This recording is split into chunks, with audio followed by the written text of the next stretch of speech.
بسم اللہ الرحمن الرحیم۔ دشمنوں کے دلوں میں صحابہ کرام کا رعب۔ حضرت معاویہ بن حیدہ قشیری رضی اللہ عنہ فرماتے ہیں، میں نبی کریم صلی اللہ علیہ وسلم کی خدمت میں حاضری کے ارادے سے آیا۔ جب مجھے آپ صلی اللہ علیہ وسلم کی خدمت میں لایا گیا تو آپ نے فرمایا، غور سے سنو، میں نے اللہ تبارک و تعالیٰ سے سوال کیا ہے کہ دو چیزوں سے میری مدد کرے، ایک تو تم لوگوں پر ایسی قحط ساری ڈالے جو تمہیں جڑ سے اکھیڑ دے، اور دوسرے تمہارے دلوں میں ہمارا رعب ڈال دے۔ میں نے دونوں ہاتھوں سے اشارہ کرتے ہوئے عرض کیا، آپ بھی غور سے سن لیں۔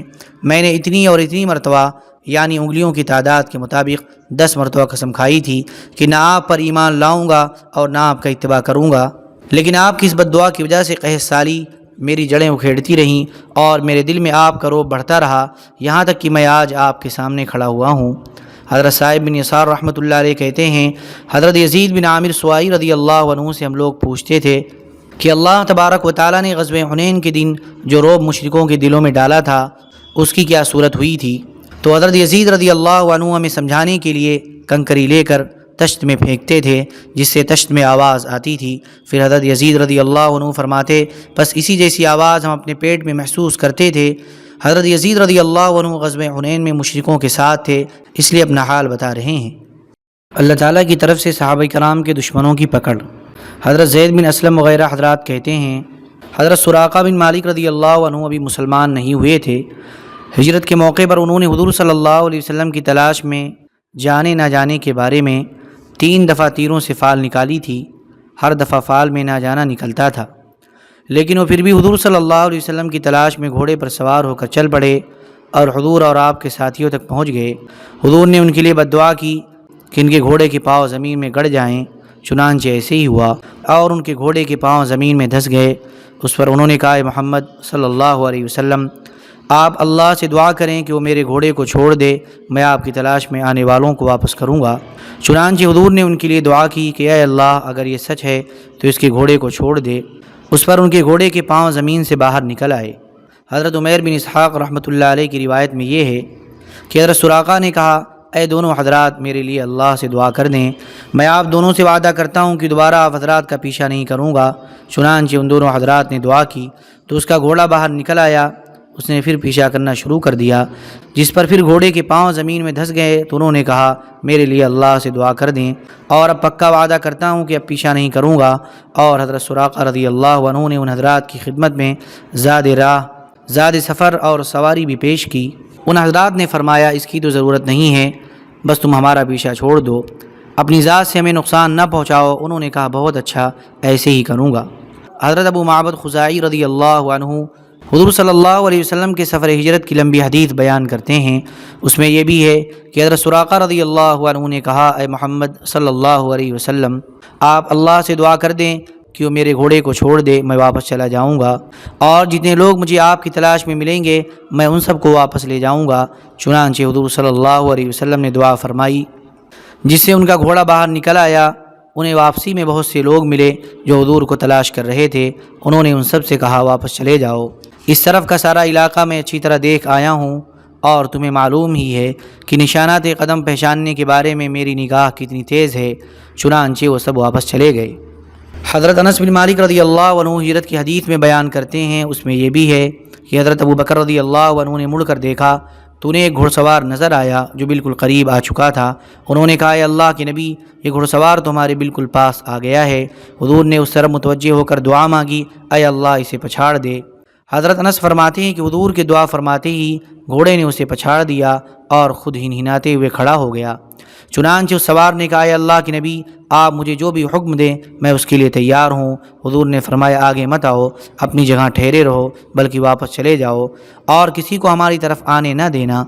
حضرت انس رضی اللہ عنہ فرماتے ہیں کہ وہ سوار یعنی حضرت سراقہ رضی اللہ عنہ دن کے شروع میں تو حضور صلی اللہ علیہ وسلم کے خلاف کوشش کرنے والے تھے، اور دن کے آخر میں ہتھیار کی طرح حضور صلی اللہ علیہ وسلم کے لیے حفاظت کا ذریعہ بن گئے۔ اور پہلی جلد میں صفحہ 438 پر ہجرت کے باب میں نبی کریم صلی اللہ علیہ وسلم کی ہجرت کے بارے میں حضرت برا رضی اللہ عنہ کی روایت میں حضرت سراقہ رضی اللہ عنہ کا قصہ گزر چکا ہے۔ حضرت ابن عباس رضی اللہ عنہ فرماتے ہیں، اربد بن قیس اور عامر بن طفیل حضور صلی اللہ علیہ وسلم سے ملنے مدینہ آئے۔ جب یہ دونوں حضرات حضور صلی اللہ علیہ وسلم کے پاس آئے تو حضور بیٹھے ہوئے تھے، یہ دونوں بھی حضور کے سامنے بیٹھ گئے۔ عامر بن طفیل نے کہا، اے محمد صلی اللہ علیہ وسلم، اگر میں اسلام لے آؤں تو آپ مجھے کیا خاص چیز دیں گے؟ حضور نے فرمایا، تمہیں بھی وہ تمام حقوق حاصل ہوں گے جو سارے مسلمانوں کو حاصل ہیں، اور تم پر بھی وہ تمام ذمہ داریاں ہوں گی جو ان پر ہیں۔ عامر بن طفیل نے کہا، اگر میں اسلام لے آؤں تو کیا آپ اپنے بعد خلیفہ بننے کا مجھے حق دیں گے؟ حضور نے فرمایا، یہ حق نہ تمہیں مل سکتا ہے اور نہ تمہاری قوم کو، البتہ تمہیں گھڑ سوار دستے کا کمانڈر بنا دیں گے۔ عامر نے کہا، میں تو اب بھی نجد کی گھڑ سوار فوج کا کمانڈر ہوں۔ اچھا آپ ایسا کریں، دیہات کی حکومت مجھے دے دیں اور شہروں کی حکومت آپ لے لیں۔ آپ نے فرمایا، نہیں، ایسا نہیں ہو سکتا۔ جب دونوں حضور صلی اللہ علیہ وسلم کے پاس سے واپس جانے لگے تو عامر نے کہا، خبردار، اللہ کی قسم، میں سارے مدینہ کو آپ کے خلاف گھڑ سوار اور پیادہ فوج سے بھر دوں گا۔ حضور نے فرمایا، اللہ تمہیں ایسا کرنے سے روک دے گا، تم ایسا نہیں کر سکو گے۔ جب اربد اور عامر باہر نکلے تو عامر نے کہا، اے اربد، میں محمد صلی اللہ علیہ وسلم کو باتوں میں مشغول کروں گا، تم تلوار سے ان کا کام تمام کر دینا، کیونکہ جب تم محمد صلی اللہ علیہ وسلم کو قتل کر دو گے تو لوگ زیادہ سے زیادہ خون بہا پر راضی ہو جائیں گے، اس سے زیادہ کا مطالبہ نہیں کریں گے اور لڑائی کو اچھا نہیں سمجھیں گے، ہم انہیں خون بہا دے دیں گے۔ اربد نے کہا، ٹھیک ہے، میں تیار ہوں۔ چنانچہ دونوں واپس آئے اور عامر نے کہا، اے محمد صلی اللہ علیہ وسلم، آپ ذرا میرے ساتھ کھڑے ہوں، میں آپ سے بات کرنا چاہتا ہوں۔ حضور صلی اللہ علیہ وسلم اٹھ کر اس کے ساتھ گئے، وہ دونوں ایک دیوار کے ساتھ بیٹھ گئے، حضور بھی ان کے ساتھ بیٹھ گئے اور عامر سے باتیں کرنے لگے۔ اربد نے حضور صلی اللہ علیہ وسلم پر تلوار سونتنے کا ارادہ کیا۔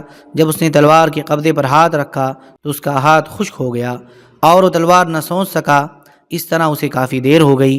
حضور صلی اللہ علیہ وسلم نے مڑ کر اربد کی طرف دیکھا تو اس کی یہ بزدلانہ حرکت نظر آئی۔ حضور صلی اللہ علیہ وسلم دونوں کو چھوڑ کر آ گئے۔ عامر اور اربد حضور صلی اللہ علیہ وسلم کے پاس سے چلے گئے اور جب حرہ راقم یعنی پتھریلے میدان میں پہنچے تو دونوں وہاں ٹھہر گئے۔ حضرت سعد بن معاذ اور حضرت اسید بن حضیر رضی اللہ عنہما ان دونوں کے پاس گئے اور ان سے کہا، اے اللہ کے دشمنوں، اٹھو اور یہاں سے چلے جاؤ، اللہ تم دونوں پر لعنت کرے۔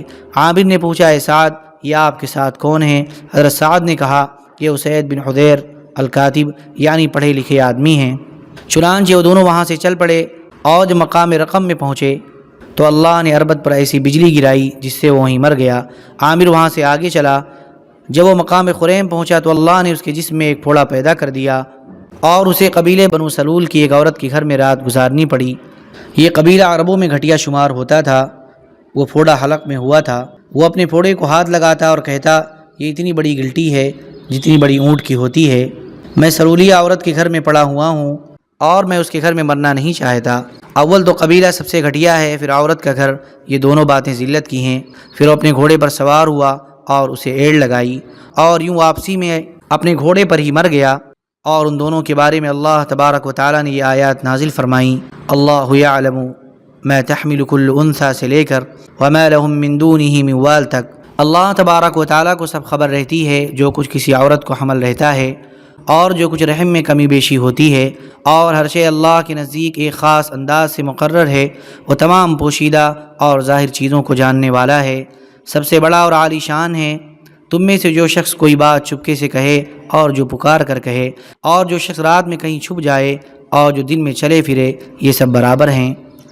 ہر شخص کی حفاظت کے لیے فرشتے مقرر ہیں جن کی بدلی ہوتی رہتی ہے، کچھ اس کے آگے اور کچھ اس کے پیچھے، کہ وہ بحکم خدا اس کی حفاظت کرتے رہتے ہیں۔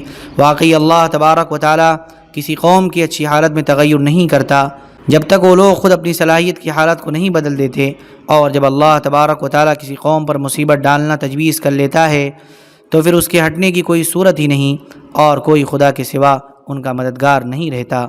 حضرت ابن عباس رضی اللہ عنہما نے فرمایا، اللہ کے حکم سے باری باری آنے والے فرشتے حضرت محمد صلی اللہ علیہ وسلم کی حفاظت کرتے ہیں۔ پھر انہوں نے اربد پر بجلی گرنے کا واقعہ بیان کیا اور فرمایا، وَيُرْسِلُ الصَّوَاعِقَ، اور وہ بجلیاں بھیجتا ہے۔